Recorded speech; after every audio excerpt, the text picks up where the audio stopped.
श्रीभगवानुवाच बहूनि मे व्यतीतानि जन्मानि तव चार्जुन तान्यहं वेद सर्वाणि न त्वं वेत्थ परन्तप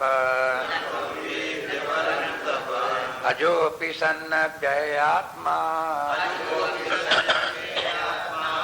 भूतानामीश्वरोऽपि सन् प्रकृतिं स्वामधिष्ठाय सम्भवाम्यात्ममायया यदा यदा हि धर्मस्य ग्लानिर्भवति भारत अभ्युत्थानमधर्मस्य तदात्मानं सृजाम्यहम् यदा यदा हि धर्मस्य ग्लानिर्भवति भारत अभ्युत्थानमधर्मस्य तदात्मानं सृजाम्यहम्।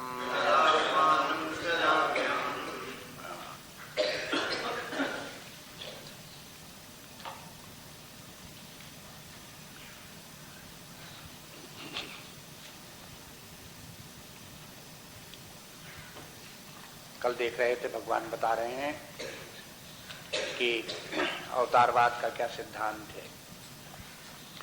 उसके लिए पहली बात तो ये जानना चाहिए कि परमात्मा का स्वरूप क्या है। वो निर्गुण निराकार है, सगुण निराकार है, सगुण साकार है। इनमें ये रूप, इन सब में क्या संबंध है, इन बातों को समझना चाहिए। कल देख रहे थे कि परमात्मा निर्गुण निराकार तो है ही है, और अधिकांश लोग ऐसा ही मानते भी हैं, निर्गुण है, निराकार है। लेकिन जब वो परमात्मा सगुण निराकार होने लगता है तब लोगों को जो है वो आपत्तियां होने लगती हैं, उनको बातें समझ में नहीं आती। लेकिन ये है वैदिक परंपरा में, उपनिषदों में, गीता में, इनमें सब में इस बात को स्वीकार किया गया है कि परमात्मा निराकार होने के साथ सगुण भी हो सकता है, और फिर सगुण के साथ में साकार भी हो सकता है। और इसका कारण क्या है कि परमात्मा ने इस जगत की रचना और जीवों की रचना स्वयं अपने आप से की है। वही परमात्मा ही जगत बन गया है और वही जीव बन गया है। ये बात जिसके समझ में आ जाएगी उसे ये भी समझ में आ जाएगा कि अवतार हो सकता है भगवान का। लेकिन जो ये समझेगा कि परमात्मा जो निर्गुण निराकार ही है, उसको अवतार का सिद्धांत समझ में नहीं आएगा, स्वीकार नहीं कर सकता। ये कई दर्शनों में जिस प्रकार की बात थी वो कल देखी, उसको बताई थी। अब ये परमात्मा, निर्गुण निराकार परमात्मा जब सगुण हुआ तो उसकी सगुणता क्या है? वो परमात्मा की एक अपनी शक्ति है, अनिर्वचनीय शक्ति। उस शक्ति का प्रयोग करके जब वो नाना रूप जगत का विस्तार करता है तो वो उसकी गुणमयी लीला कहलाती है, और उसका स्वामी होने के कारण से वो सगुण है।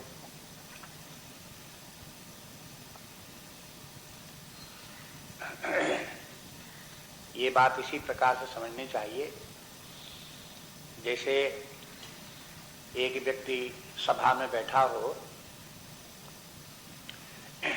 चुपचाप बैठा हो, तो वो केवल ये कहलाएगा कितने मनुष्य सभा में बैठे, वो भी एक मनुष्य है, सभी मनुष्य हैं, वो भी एक मनुष्य है।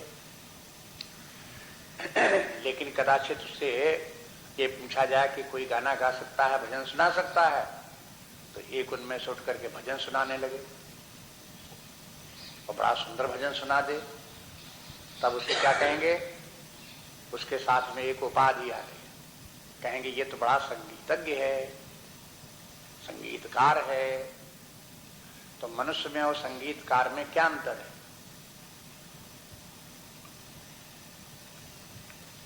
जो अंतर है वही उस निर्गुण निराकार परमात्मा में और सगुण ईश्वर में भी है।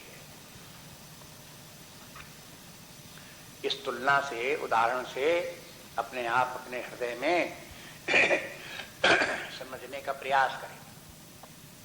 संगीतकार का जब संगीत प्रकट नहीं हुआ, लेकिन उसकी शक्ति, गाने की शक्ति उसके अंदर अंतर्निहित है, अव्यक्त है, उस समय वो मनुष्य मात्र है।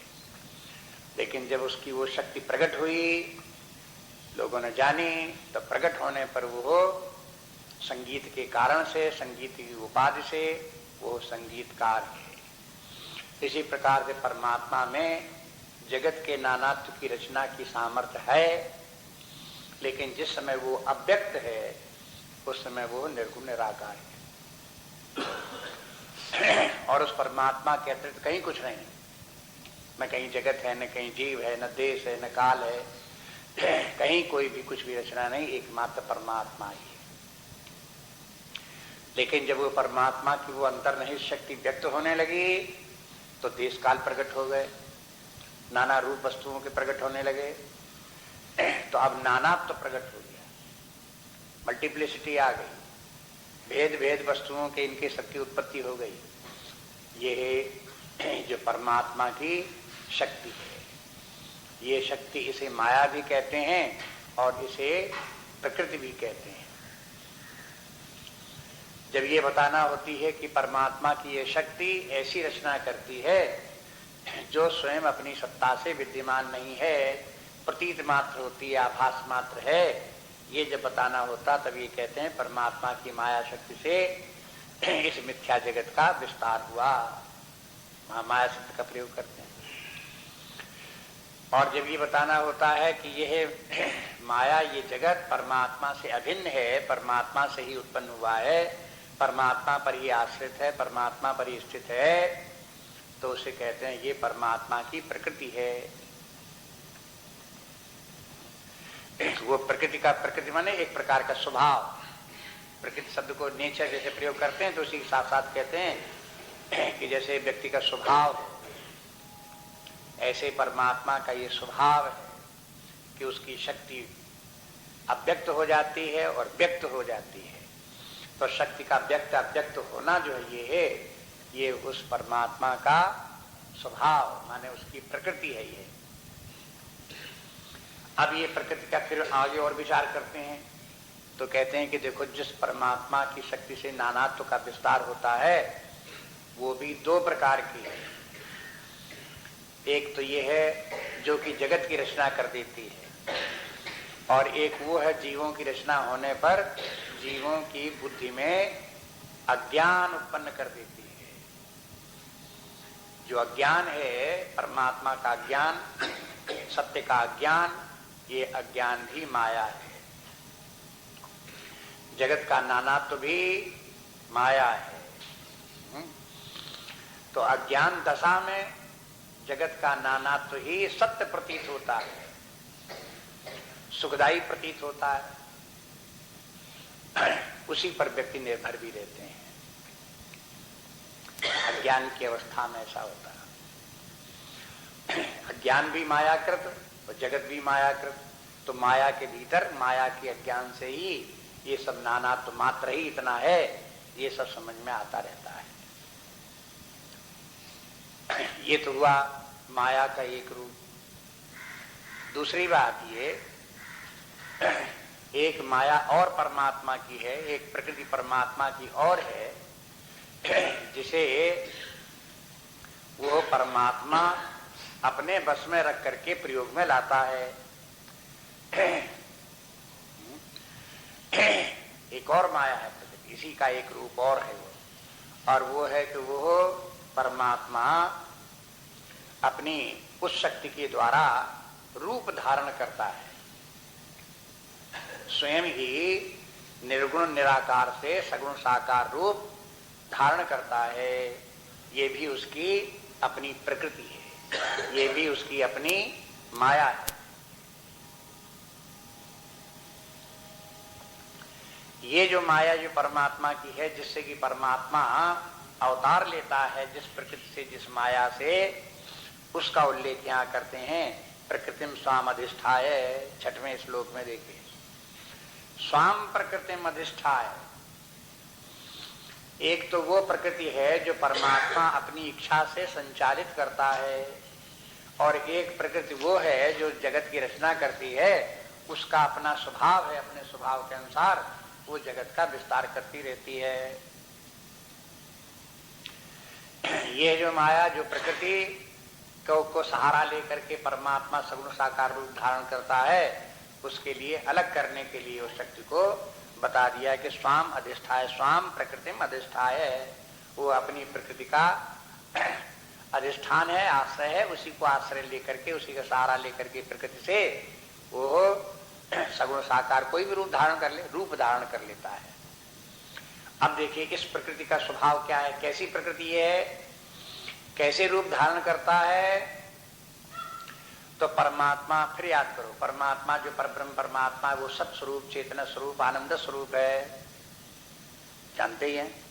अब उसमें से परमात्मा जो चित्त स्वरूप परमात्मा है, उस परमात्मा को कहते हैं दृक रूप। उसकी चेतना जो है वो दृक मात्र, दृष्टि मात्र है, या ऐसे अंग्रेजी में बोलते हैं अवेयरनेस है।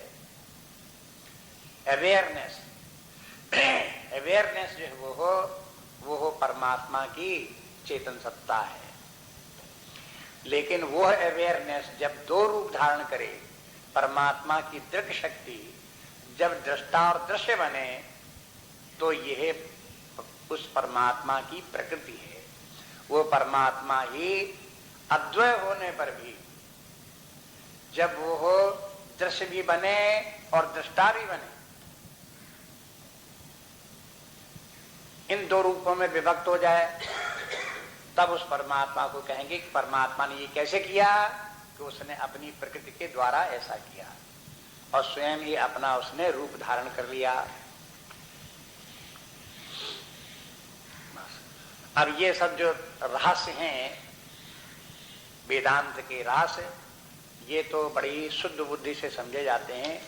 जो बड़े शांत पूर्वक, धैर्य पूर्वक अपने अंतःस्थित व्यक्ति रहते हैं और जिनके मन में व्यग्रता नहीं है, कोई काम क्रोध आदि विकार नहीं है, ऐसे ही लोग सावधानी पूर्वक इसको अपने भीतर देखते भी हैं और अपने उसको जो है वो समझते भी हैं। दृक क्या है, दृष्टादृश्य क्या है? दृष्टादृश्य में एक ज्ञाता और एक ज्ञेय है, दो चीजें, द्वैत होता है इसे, एक देखने वाला एक दिखाई देने वाला, द्वैत। जैसे इस जगत में देखते हैं व्यवहार में हम सब लोगों का ज्ञान द्वैत में ज्ञान है। हम ज्ञाता, हमारे सामने और व्यक्ति हैं वे ज्ञेय हैं, उनको हम जानते हैं। एक जानने वाला है, एक जानी गई वस्तु है, ये भेद है। लेकिन ये जिस चेतना से ये है ज्ञाता और ज्ञेय की उत्पत्ति हुई और द्वैत उत्पन्न हुआ, इस द्वैत का एक मूल कारण है, वो है शुद्ध चैतन्य। उस शुद्ध चैतन्य में ज्ञाता और ज्ञेय का भेद नहीं है, वो स्वयं चेतना मात्र होकर के विद्यमान है। अब समझने के लिए ऐसे देख लो, मान लो प्रकाश है, उस प्रकाश में कुछ भी प्रकाशित न हो रहा हो, प्रकाश मात्र हो, तब तो वो प्रकाश है। और अगर उस प्रकाश में एक फूल रखा हो, एक घड़ा रखा हो और वो उस प्रकाश से प्रकाशित हो रहा हो, तो ये कहने के घड़ा प्रकाश से प्रकाशित हो रहा है, तो प्रकाश तो हो गया प्रकाशक और घड़ा हो गया प्रकाश से। ये भेद हो गए, प्रकाशक और प्रकाश से का भेद हो गया। लेकिन कदाचित घड़ा फूल इत्यादि कहीं कुछ हो ही नहीं, केवल प्रकाश ही प्रकाश हो, तो क्या कहोगे? तो प्रकाशक तो है नहीं किसी का, प्रकाश मात्र है। जैसे प्रकाश और प्रकाशक में अंतर है, इसी प्रकार से दृक और दृष्टा में अंतर है। दृक के माने प्रकाश मात्र, चेतना का प्रकाश मात्र दृक, और वही दृक बन गया दृष्टा, तो दृष्टा के माने वो प्रकाशक बन गया। अब वो द्वैत को प्रकाशित करने लगा। इस प्रकार की जो प्रकृति है या इस प्रकार की प्रक्रिया जो है परमात्मा स्वीकार करके शरीर धारण करता है, ये परमात्मा की अपनी प्रकृति है। ये प्रकृति जीवों की वासनाओं से संचालित नहीं होती।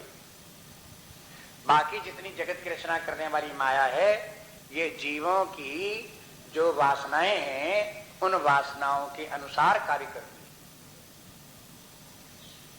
लेकिन जब वो परमात्मा सगुण साकार रूप लेता है तो वो जीवों की वासनाओं से प्रेरित होकर के उसकी प्रकृति कार्य नहीं करती। ये अंतर इसमें, वो परमात्मा स्वयं अपनी प्रकृति से मन उसके ऊपर शासन रखता है, और जब वो समझता है कि मुझे शरीर धारण करना है तो वो उस प्रकृति को प्रयोग में लाता है, और नहीं लाना होता तो नहीं लाता। माने वो प्रकृति जो परमात्मा की अपनी प्रकृति है, वो परमात्मा को परबस सगुण साकार रूप में प्रकट करने के लिए बाध्य नहीं कर सकती।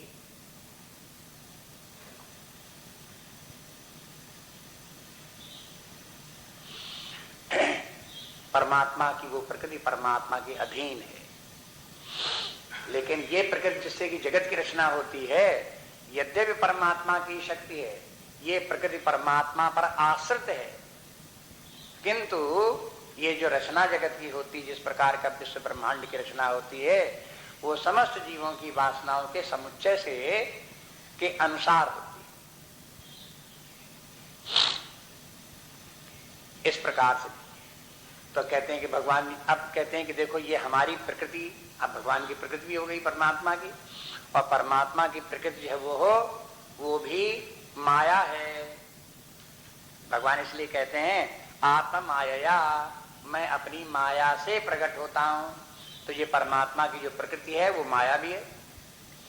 माया क्या दिखाना है कि परमात्मा ये कहता है कि यद्यपि मैं जन्म नहीं लेता और न मेरी मृत्यु होती है, तो भी जन्म लेता हुआ दिखाई देता हूं और मृत्यु होती हुई दिखाई देती है। यह मेरी माया है।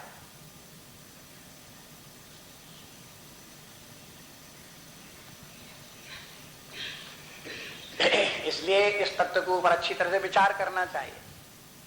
जैसे ये श्लोक हैं, इनके ऊपर आप विचार करो, स्वयं विचार करो। शंकराचार्य इत्यादि लोगों ने, जो ज्ञानी लोग हैं, उन लोगों ने इसकी व्याख्याएं मिलती हैं। उन व्याख्याओं को पढ़ पढ़ करके बार बार चिंतन करो उसका। और यही है परमात्मा का चिंतन। बार बार सत्संग में होते रहते हैं, परमात्मा का ध्यान करो, परमात्मा का चिंतन करो। तो चिंतन का तात्पर्य ये है कि जैसे ये श्लोकों में बताया गया परमात्मा, ऐसे ही परमात्मा को समझने की कोशिश करो, शास्त्र अवलोकन करो, शब्दों का सहारा लो, आपस में एक दूसरे से विचार करो, और अपने हृदय में, मन बुद्धि में क्लैरिटी आवे धीरे धीरे। जैसे जैसे आप विचार करेंगे वैसे वैसे स्पष्टता आती जाएगी, साफ साफ दिखाई देने लगेगा कि सत्य इस प्रकार से। और नहीं विचार करेंगे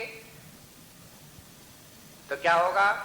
बस कंफ्यूजन बना रहेगा, अज्ञान का आवरण छाया रहेगा। आपको पहले भी बता चुके हैं, फिर याद रखें। समस्या क्या है? विचार और करने की और न विचार करने की। आप विचार नहीं करोगे तो भ्रांति में बने रहोगे, अज्ञान में बने रहोगे, गलत सलत बातें माने बैठे रहोगे और जीवन में भटकते रहोगे।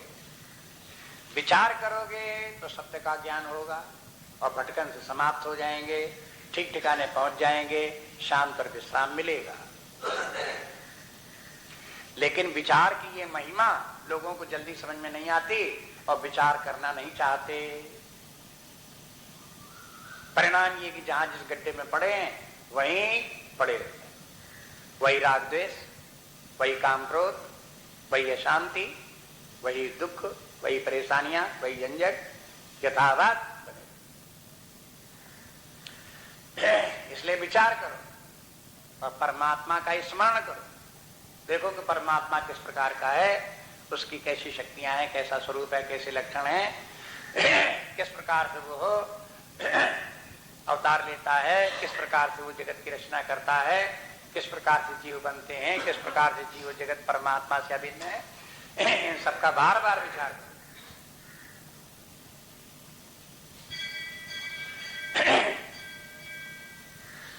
ये तो हो गई परमात्मा के विषय में। अब ये बात हुई कि अगर पर ठीक है, बात समझ में आ गई कि परमात्मा निर्गुण निराकार है लेकिन सगुण साकार रूप धारण कर सकता है।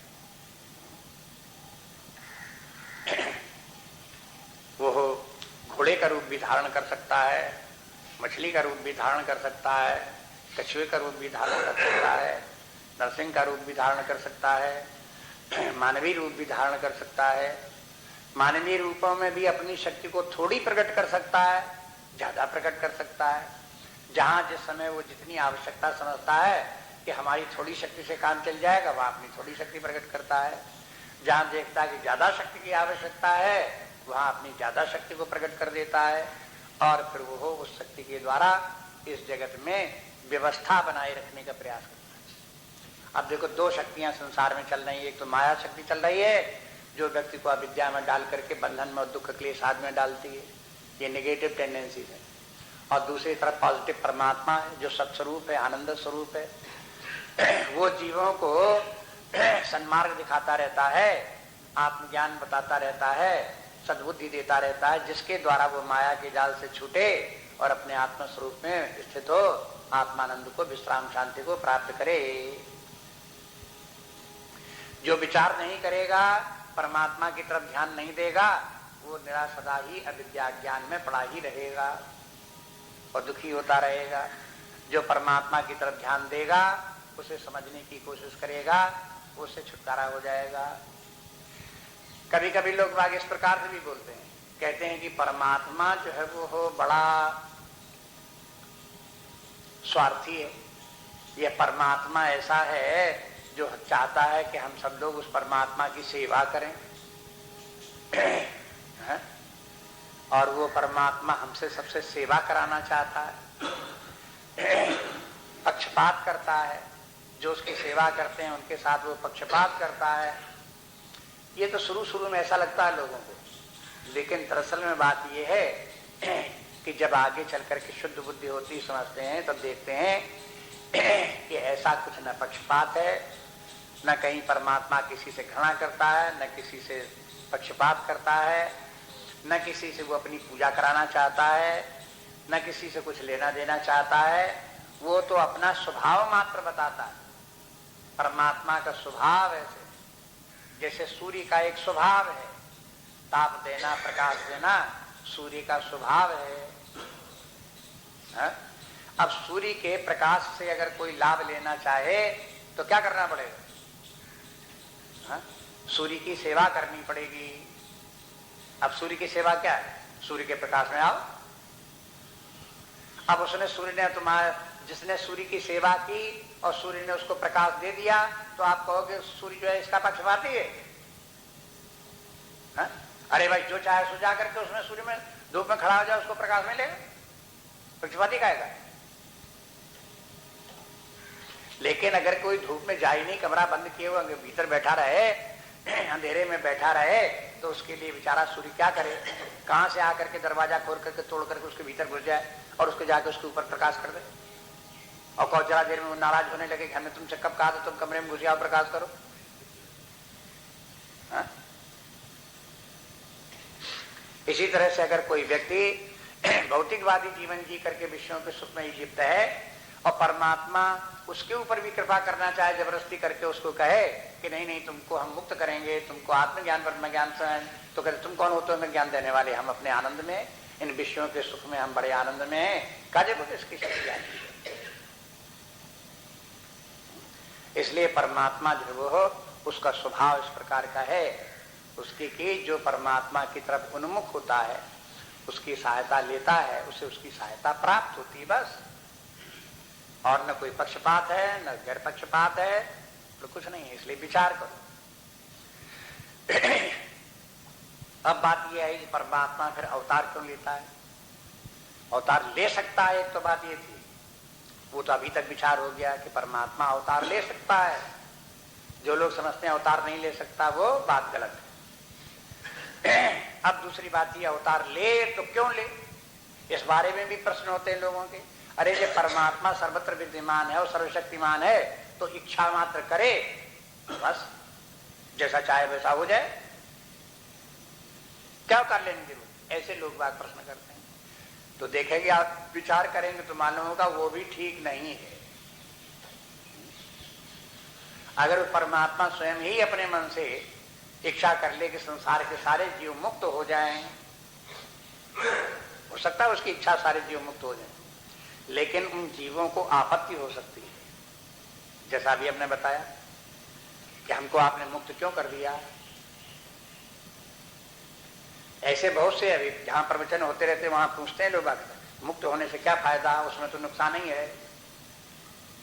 हम जिस प्रकार से जिस स्थिति में हैं ये स्थिति ठीक है, मुक्ति में क्या एक परमात्मा रह जाएगा। अभी देखो कितने लोग हैं, कितनी वस्तुएं हैं, हमारे पास क्या क्या है, ये सब कितनी चीजें हैं, कैसा वैभव है, अब एक परमात्मा ही रह जाएगा। अब देखो कैसी बुद्धि है कि नहीं। अगर ऐसे व्यक्ति को जिसको भी दिखाई देता हो बहुत हमारे पास तरह तरह की वस्तुएं हैं और उसे मुक्त कर दें तो नाराज हो जाएगा। इसलिए भगवान किसी को अपनी संकल्प से सबको मुक्त नहीं करेगा। जो व्यक्ति मुक्त होना चाहेंगे, जब इसी भंवर जाल में पड़े पड़े जब दुखी हो जाएंगे, परेशान हो जाएंगे, नाक तक ऊब जाएंगे, तब परमात्मा कहेगा ठीक है अब तो हमारी शरण में आओ, अब तुम्हारा उद्धार हो जाएगा, अब तुम मुक्त हो जाओगे। जो मुक्ति की कामना रखने वाले हैं वही मुक्त होते हैं, चाहे अपने पुरुषार्थ से मुक्त हो और चाहे परमात्मा की कृपा से मुक्त हो। मुक्त वही होते हैं जिनको कि मुक्त होने की प्रबल कामना हो। रामकृष्ण परमहंस कहते हैं कि भाई हम तो, उनसे कोई पूछने लगा कि हम तो मुक्त होने के लिए बार बार भगवान से प्रार्थना करते हैं, लेकिन हम तो लगता है कि मुक्त नहीं हो पाएंगे जिंदगी में। कहा रामकृष्ण तुम्हें मुक्ति की कामना है ही नहीं। कि है कैसे नहीं, हमें तो बहुत मुक्ति की कामना। कैसी मुक्ति की कामना हो तब हम मुक्त होंगे। कहा कि हम बताएंगे तुमको। वो तो बात खत्म हो गई वहां पर। एक दिन वो गंगा जी के किनारे काली देवी का मंदिर और वही घाट, नीचे गंगा जी, वही रोज गंगा जी में स्नान होता था। एक दिन ये और वो जो पूछता था उसको दोनों लोग गंगा जी में सीढ़ियों से नीचे उतर करके गंगा जी में गए, डुबकी लगाई। जब डुबकी लगाई तो रामकृष्ण परमहंस उसकी पीठ के ऊपर चढ़ बैठे और दबा दिया उसको पानी के भीतर। उसके नाक आंख में पानी भरने लगा, मरने लगा, हाय हाय करके जो है बिलबिला करके मारा धक्का एक जोर से रामकृष्ण के, और निकल के पानी के बाहर खड़ा हो गया। कहने लगा कि देखो हमको डरा दिया होता, मार दिया होता, ये तो पागल है, ये तो ऐसा वैसा। कहा कि देखो भाई शांत हो जाओ। हमने तुमको डुबाने के लिए नहीं डुबाया था, हमें तुम्हें ये बताने के लिए डुबाया था कि देखो पानी में डूबते हुए व्यक्ति को मुक्त होने की कामना कैसी होती है। तुम्हें पानी से बाहर निकलने की कामना थी कि नहीं, और जब थी तो तुमने क्या किया, हमें धक्का मारा कि नहीं मारा, और पानी से निकल कर कूद करके बाहर खड़े हो गए कि नहीं खड़े हो गए। अगर मुक्त होने की कामना अगर आपको जिस दिन वास्तव में हो जाएगी, इस संसार सागर से आप मुक्त होना चाहते हो, तो क्या करोगे। चाहे गुरु हो, चाहे चेला हो, चाहे भाई हो, चाहे बंद हो, सबको धक्का मारोगे कि नहीं मारोगे। तो हमें बड़ा गुरु समझते थे, तुमने एक धक्का मारा, हमको अलग कर दिया, बाहर निकल खड़े हो। वहां गुरु गुरु भी नहीं रह गया, चेला चेला भी नहीं रहे।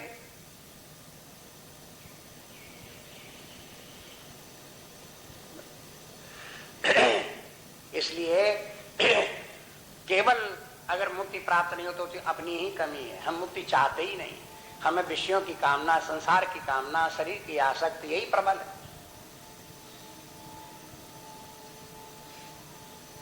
मुक्ति की कामना नहीं है। मुक्ति की कामना सो है, चलते फिरते अगर मिल जाए तो कोई हर्ज नहीं, चलो मुक्ति भी चाहिए। खाते पीते अपने विषय भोगों में जीवन जीते हुए, भलाई बुराइयों में राग द्वेष में पड़े रहते हुए, अगर कदाचित कहीं मुक्ति मिलती हो, पड़ी मिल जाए रास्ते में, तो चलो वो भी स्वीकार है। क्या ऐसी मुक्ति से नहीं पूरा करता। इसलिए अभी भगवान ये बताते हैं कि देखो मैं अवतार क्यों लेता हूं। इसलिए अवतार लेता हूं कि जो मुक्त की कामना है उनको सहारा मिले। जो लोग सन्मार्ग पर चलना चाहते हैं, परमार्थ पर चलना चाहते हैं, उनको हम सहारा देने के लिए अवतार लेते हैं, उनकी रक्षा करने के लिए अवतार लेते हैं। ये सब कैसे हो? तो बोले कि देखो ये धर्म के द्वारा होता है, धर्म की रक्षा करने से ही रक्षा होती है। कोई व्यक्ति अपना मुक्ति चाहता है, सुरक्षा चाहता है, तो पहले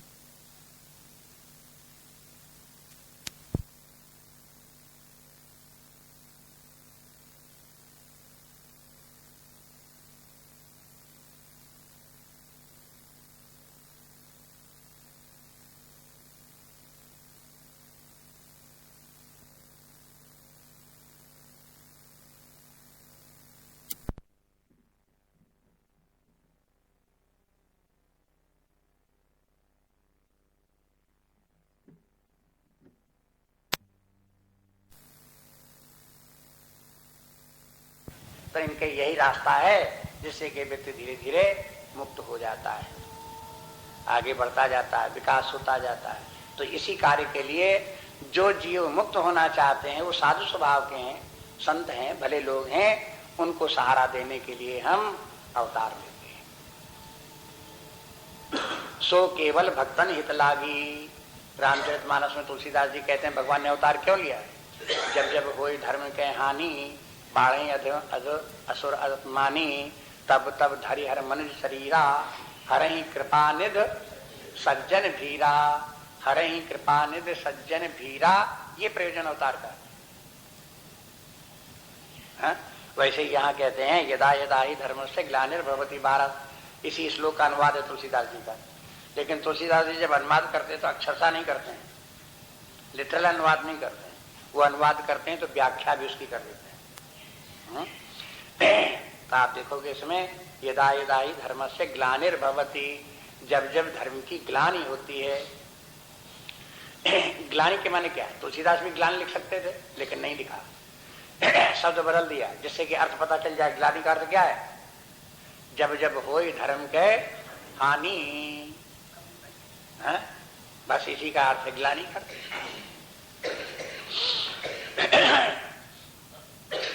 तो शास्त्र विचार करते रहो। अभी बंबई में गए तो शास्त्र विचार करने के लिए बड़ा जोर दिया गया कि शास्त्र विचार करो। वहां इतने दिन रहे, शास्त्र विचार रोज होता रहा, सवेरे दोपहर शाम। और वो इसलिए कि आगे जाकर के जहां कहीं भी हम लोग पहुंचे वहां पर भी शास्त्र विचार की प्रेरणा दें। मिलाओ तुलसीदास इस श्लोक से और तुलसीदास की चौपाइयों से, और देखो क्या अंतर है। तुलसीदास से शब्द बदले तो क्यों बदले? इससे कोई मतभेद हो गया कि वही भेद रहा या व्याख्या हुई, क्या हुआ, समझने की कोशिश कर। ऐसे ही परमात्मा किस प्रकार निर्गुण निराकार है, सगुण साकार इत्यादि क्या है, शास्त्र को देखो और इसका विचार करो।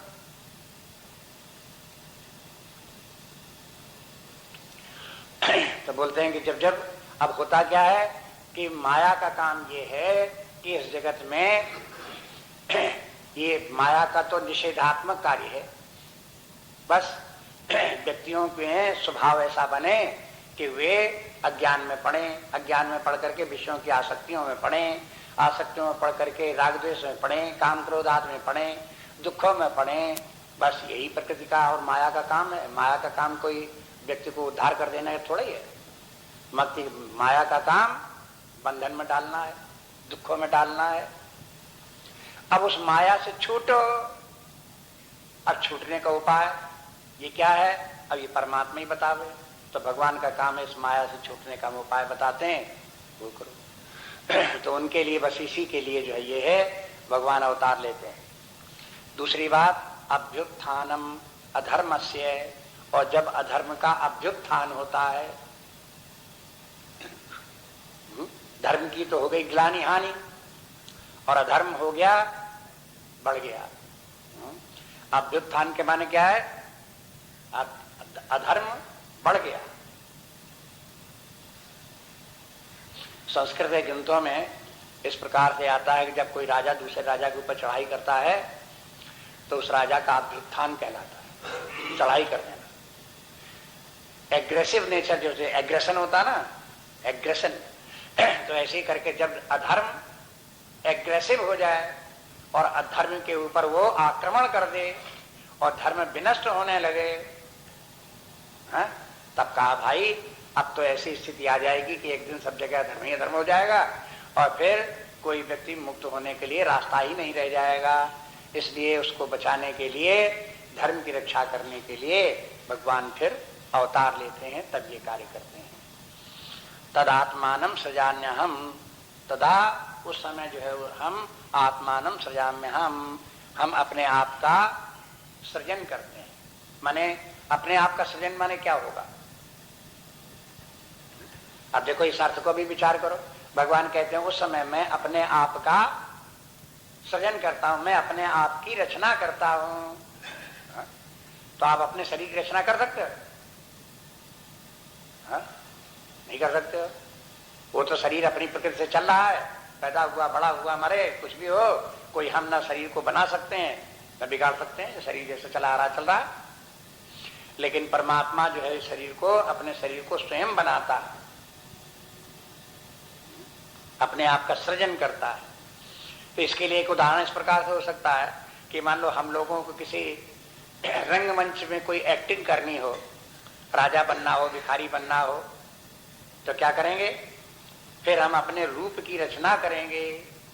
जैसी एक्टिंग करनी होगी वैसे कपड़े पहन लेंगे, वैसे अपने मुंह नाक रंग देंगे, वैसे ही टोपी लगा लेंगे, वैसे ही मुकुट लगा लेंगे, उसी प्रकार से बन करके वही एक्टिंग फिर करने लगेंगे। तो जैसे कोई अपने वेश धारण करता है, उसी प्रकार से वो परमात्मा अपने आप से अपना वेश धारण करता है। तो वेश धारण करना ही अपने आप का सृजन करना है। परमात्मा तो वही है, सब जगह विद्यमान है। परमात्मा, अब देखो परमात्मा जब वेश धारण करता है तो ऐसा नहीं कि जितना परमात्मा आकाश की तरह सब जगह फैला था वो समटा और समट करके उसने एक वेश धारण कर लिया और कहीं फिर सब परमात्मा सर्वव्यापी भाव नहीं रह गया। ऐसे नहीं होगा। परमात्मा सर्वव्यापी तो बना ही रहेगा, वो तो सर्वव्यापी उसका नित्य स्वरूप है, उसमें तो घटा बड़ी होनी ही नहीं है। सदा सब जगह व्यापक बना ही रहेगा और सब जगह विद्यमान भी बना रहेगा। लेकिन वो एक स्थान पर वो परमात्मा एक रूप धारण कर लेता है, एक स्थान ही बनता है, एक रूप धारण करता है। इसलिए कहा जाता है कि अगर भगवान की भी आप पूजा करो, भगवान राम की, भगवान कृष्ण की आप पूजा करो, ध्यान करो, आराधना करो, किसी भी प्रकार से करो, तो आप उनके जो उनका विग्रह, उनका स्वरूप बहुत सुंदर है, बड़े गुणवान है, ये सब जरूर देखो। लेकिन उसके साथ साथ ये भी देखो वो जो अनंत सत्ता है जिसके ऊपर सारी सृष्टि निर्भर करती है, जहां से सारा जगत और जीव उत्पन्न हुए हैं, वही परमात्मा यहाँ भगवान राम करके इस रूप में है। इसलिए वो अनंत चेतना परमात्मा की भूलो नहीं।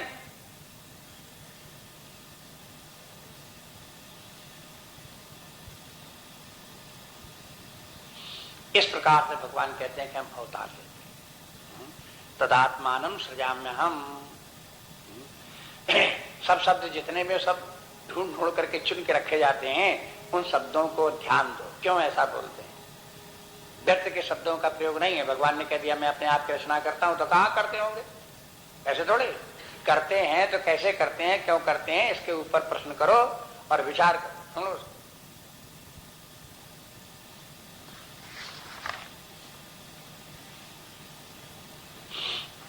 आगे श्लोक देखिए। परित्राणाय साधूनां विनाशाय च दुष्कृतां धर्म संस्थापनार्थाय संभवामि युगे युगे। परित्राणाय साधूनां विनाशाय च दुष्कृतां धर्म संस्थापनार्थाय संभवामि युगे युगे।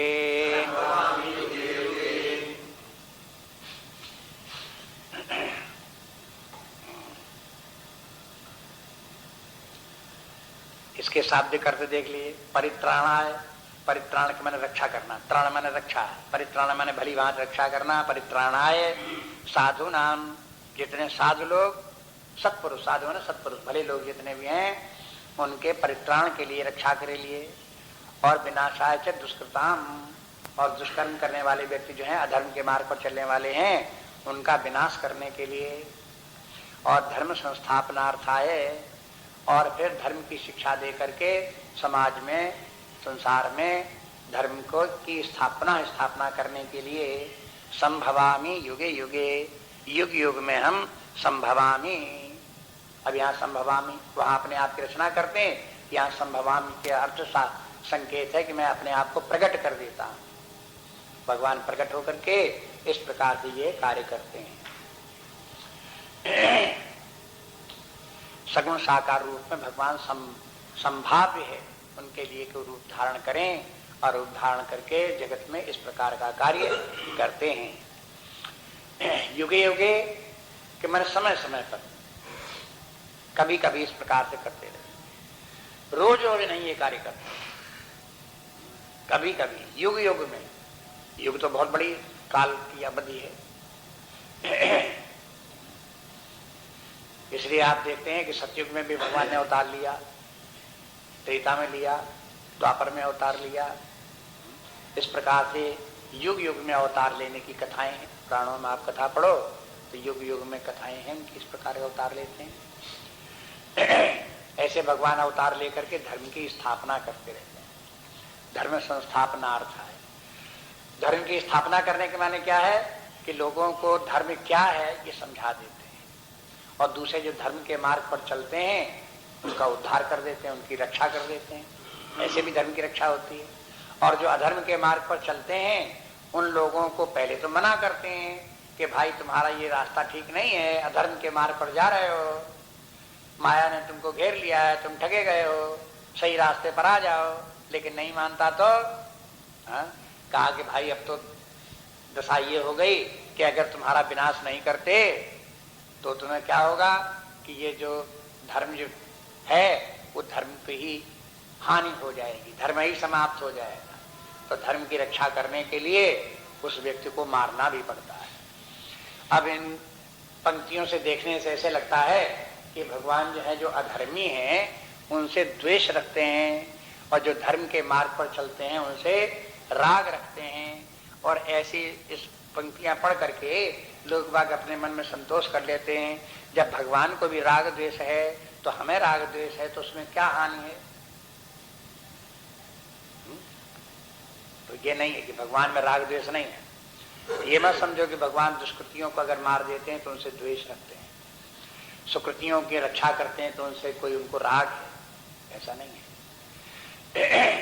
ये सब का जो कुछ भी भगवान करते हैं उन्हीं के कल्याण के लिए करते हैं।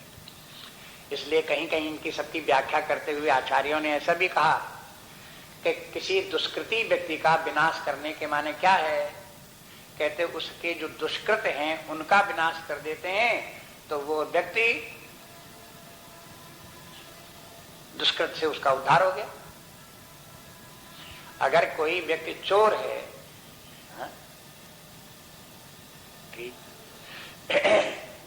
तो चोर व्यक्ति की गर्दन काट दो तो चोरी खत्म हो गई। दूसरी बात ये भी हो सकती, चोर व्यक्ति की चोरी छुड़ा दो तो क्या हुआ। दो स्थितियां हैं, एक चोर की गर्दन काट दो और दूसरे चोर की चोरी छुड़ा दो। अगर उसकी चोरी छूट गई, अब इस बात को आप स्मरण करेंगे गांधी जी क्या कहते रहे, hate sin but not the sinner. बस ये इसलिए जब वो भगवान जब नाश करते हैं तो किसी जीव का क्या नाश करेंगे, वो तो जीव तो नित्य बना रहता, शरीर ही मरेगा और क्या होगा। लेकिन उसके जो इस प्रकार से पाप कर्मों में प्रवृत्त रहने वाले व्यक्ति हैं उनके पापों का नाश करते हैं, पापों से उनको दूर करते हैं।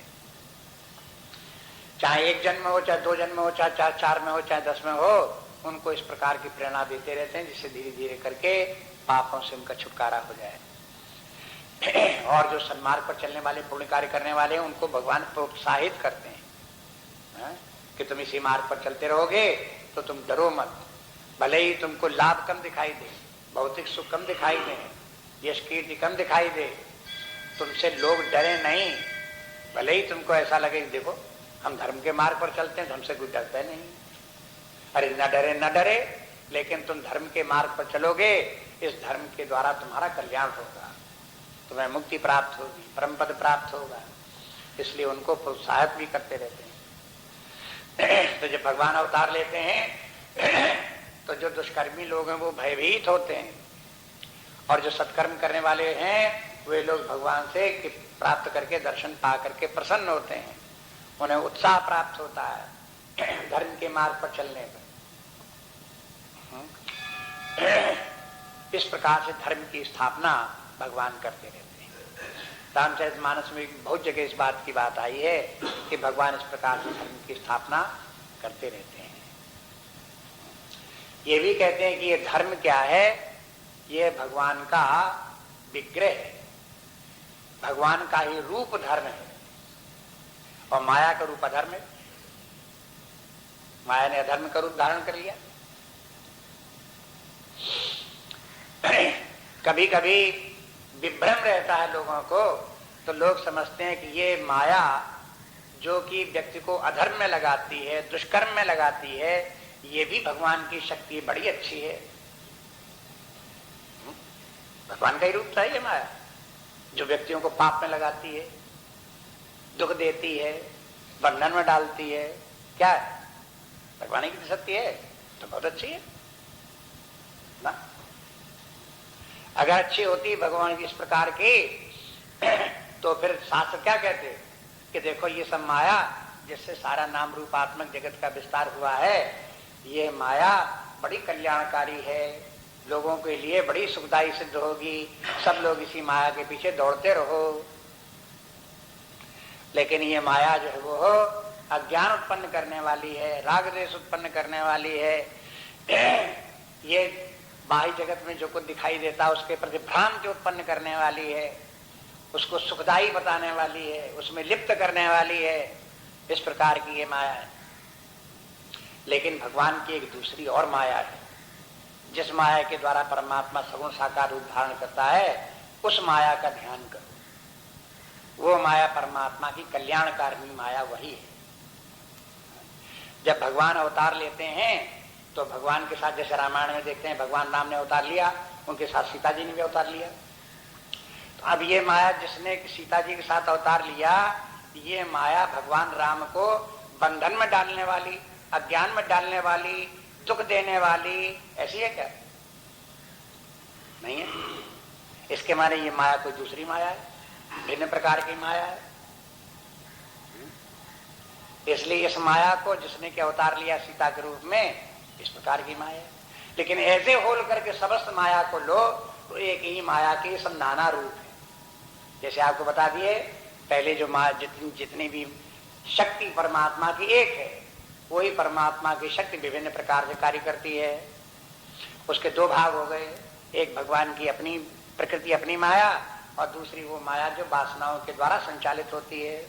वासनाओं के द्वारा संचालित होने वाली जो माया है उसके दो रूप, एक नाम रूपात्मक जगत का विस्तार करने वाली, दूसरी अविद्या उत्पन्न करने वाली। तो ये कैसी है माया? एक दुष्ट अतिशय दुख रूपा, जा बस विश्व परा भवकूपा। ये तो इसकी कथा है। और ऐसी माया को हम सीता जी नहीं बोल सकते, नहीं तो उनमें पूज्य भाव न रहे। सीता जी में हमारा पूज्य भाव है, तो एक दुष्ट अतिशय दुख रूपा, उसमें हम की पूजा करें उसकी? है? कैसे हो सकता है? इसलिए हमें एक माया का दूसरा रूप स्वीकार करना पड़ेगा, जो पूजनीय हो, जो बंधन से छुड़ाने वाली हो, ऐसी माया स्वीकार करनी पड़ेगी। वही बात जब पीछे थी तो बोले कि भगवान कहते हैं कि देखो प्रकृतिम स्वामधिष्ठाय संभवामि आत्म माया।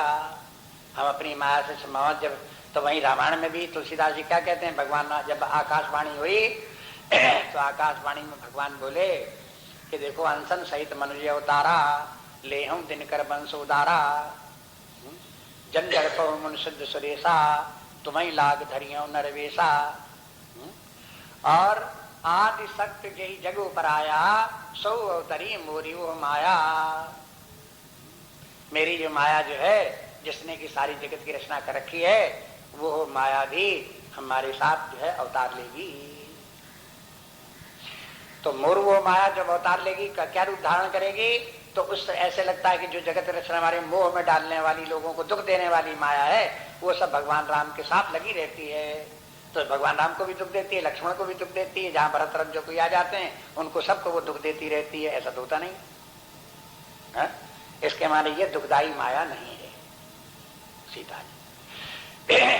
ये माया जो कल्याणकारिणी है, इसलिए कहते हैं उत्तरकांड में साफ कर दिया तुलसीदास जी ने कि सीता जी जो है वो भक्ति स्वरूपा माया है। माया दो प्रकार की, एक नर्तकी माया,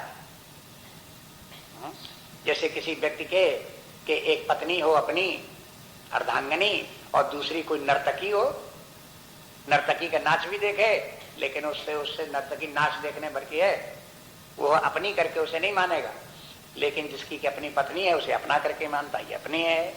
इसी प्रकार से भक्ति भगवान की अपनी माया है, अपनी प्रकृति है, जिसके के द्वारा वो जीवों को बंधन से छुड़ाते हैं, मुक्ति करते हैं, इस प्रकार की है। और दूसरी माया नर्तकी माया, ये माया जो नर्तकी माया जो अति दुष्ट रूपा। तो ये इस प्रकार से ये है।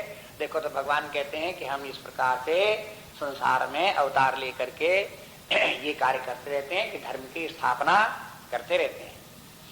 धर्म की स्थापना करने में भी परमात्मा को माया शक्ति का, प्रकृति की शक्ति का, अपनी शक्ति को प्रयोग में लाना पड़ता है। इस प्रकार से यहाँ पर हो गया परित्राणाय साधूनाम विनाशाय च दुष्कृताम। अब भगवान कैसे लीलाएं करते हैं, ये सब कार्य कैसे संपन्न करते हैं, तो आप भागवत सुनो, रामायण सुनो, उनमें समय विस्तार है, उनकी लीलाओं का विस्तार वर्णन है, आपको दिखाई देगा ये सब कार्य कैसे, धर्म की स्थापना कैसे होती है। बहुत जगह भगवान उपदेश देते रहते हैं, उससे भी धर्म की स्थापना होती है। बहुत जगह भगवान लोगों को अपने आप अपने कर्मों के द्वारा, लीलाओं के द्वारा लोगों के सामने उदाहरण प्रस्तुत करते रहते हैं। देखो वही भगवान राम महाराज दशरथ की आज्ञा पा करके बन जाते हैं, लेकिन सुमंत बताते हैं कि महाराज दशरथ ने कहा है कि 4 दिन घुमा करके इनको लौटा लाना। सुमंत ने बताया, महाराज दशरथ ने कहा कि 4 दिन हो गए, अब आप चलो, घर लौट चलो, उनकी आज्ञा है। भगवान राम कहते हैं हम ये आज्ञा नहीं मानते। देखो वही भगवान राम ने आज्ञा मानी बन जाने के लिए महाराज दशरथ ने, लेकिन वन से लौटाओ ये आज्ञा नहीं मानी। इस प्रकार के धर्म संकट व्यक्ति के जीवन में आते रहते हैं, उस समय क्या करना चाहिए, इसका उदाहरण। कहां आज्ञा मानना चाहिए और कहां आज्ञा नहीं मानना चाहिए, सब जगह विवेक की जरूरत पड़ती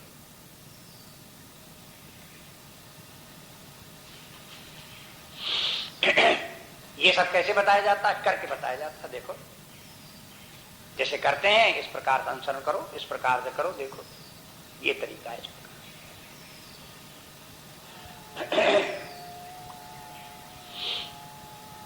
भगवान अपने आचरण से भी धर्म की स्थापना करते हैं, व्यवहार से भी।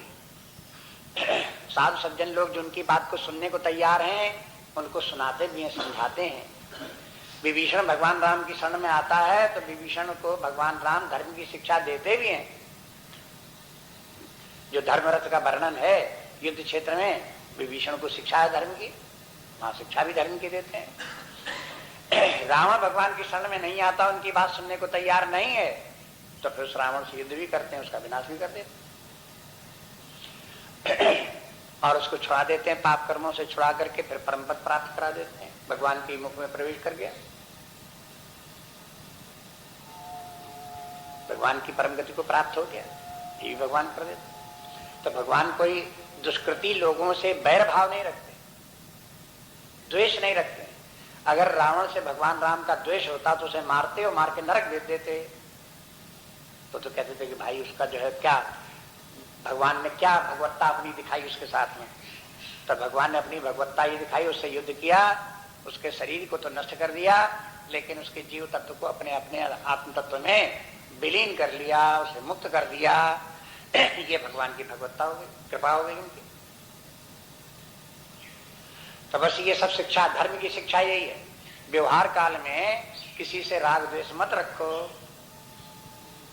अगर किसी व्यक्ति ने गड़बड़ी करता है तो उसको दंड दो, उसका उपाय करो, लेकिन उससे द्वेष मत रखो, बिना द्वेष के उसको दंड दो। अब ऐसा करते भी हैं लोग बात, जैसे अपने माता पिता हैं, उनके पुत्र पुत्रियां हुई, छोटे बच्चे उत्पात करते हैं, गलत काम करते हैं, माँ बाप क्या करेंगे? उनको डांटते हैं, जरूरत पड़ती है मारते भी हैं। लेकिन क्या माँ बाप को अपने बच्चों से द्वेष भी होता है? द्वेष नहीं होता। ये कोई नहीं कह सकता कि माँ बाप ने द्वेष के कारण बच्चे को मार दिया। बिना द्वेष के कैसे मारा जाता है? जैसे माता पिता बच्चे को मारते हैं, मारते भी हैं और लेकर के उसको अपने छाती से लगा भी लेते हैं, पुरस्कार भी लेते हैं, प्रेम भी दिखा देते हैं।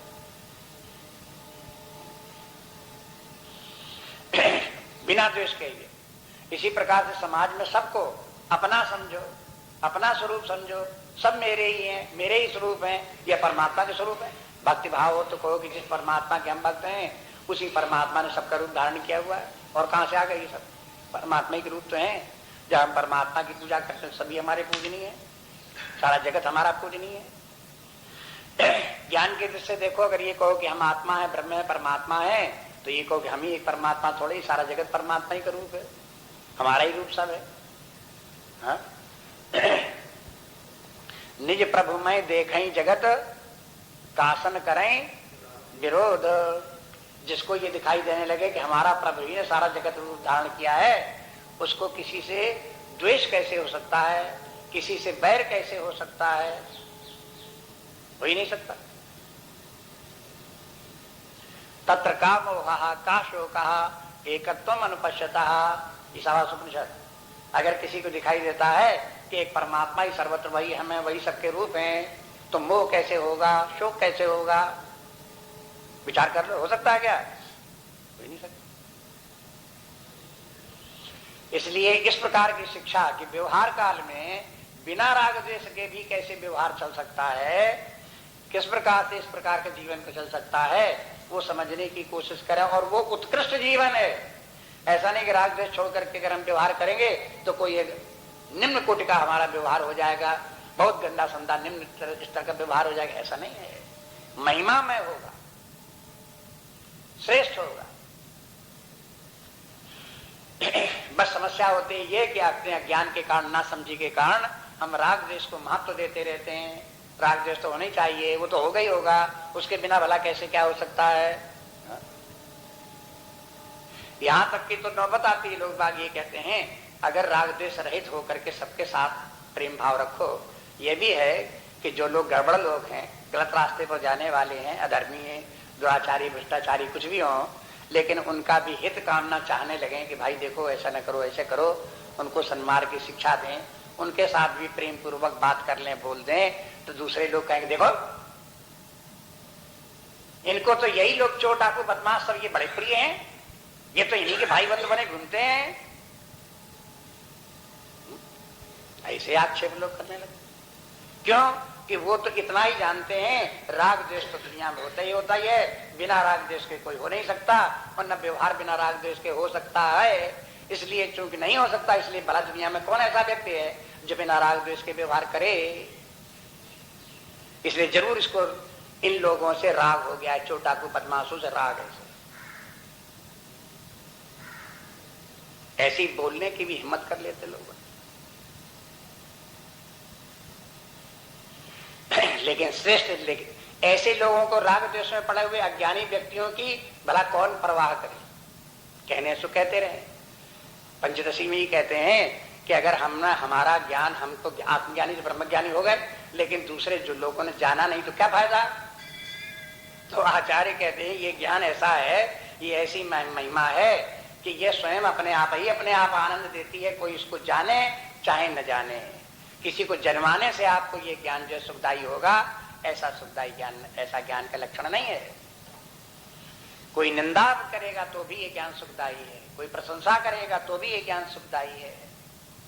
इस प्रकार से इसको ये सीखो कि धर्म क्या है, धर्म में जीवन किस प्रकार का है, ये सब भगवान स्वयं अपने आचरण से करके दिखाते हैं, शिक्षा दे करके करते हैं, राग द्वेष रहित होकर के करते हैं। बस समझने वैसे तो ठीक है, भगवान को भरत बड़े प्रिय हैं, भाई हैं, भगवान भरत को भी भगवान राम प्रेम करते हैं, सेवा करते हैं, तो भरत का प्रेम होना ही तो भगवान में तो ठीक है ही। कोई कह भी सकता है कि भगवान राम को भरत से बड़ी आसक्ति है या बड़ा राग है, लक्ष्मण से बड़ा राग है, भाई क्यों नहीं होगा, उनकी जिंदा सेवा करते हैं तो उनका राग होगा ही होगा। लेकिन रावण से तो राग नहीं है, उससे तो द्वेष है उनका। क्यों उनको तो मार डाला। अगर रावण को भी इसी भरत की तरह से प्रेम होता रावण से भी, तो उसको क्यों मार डालते। लेकिन बस यही समझने की बात, विचार करने की है कि भगवान भरत से प्रेम रखते हुए भी भरत से राग नहीं है, लक्ष्मण से राग नहीं है, और रावण को मार डालने पर भी उसे द्वेष नहीं है। अब ये उसमें खोजो, रामचरितमानस में कथा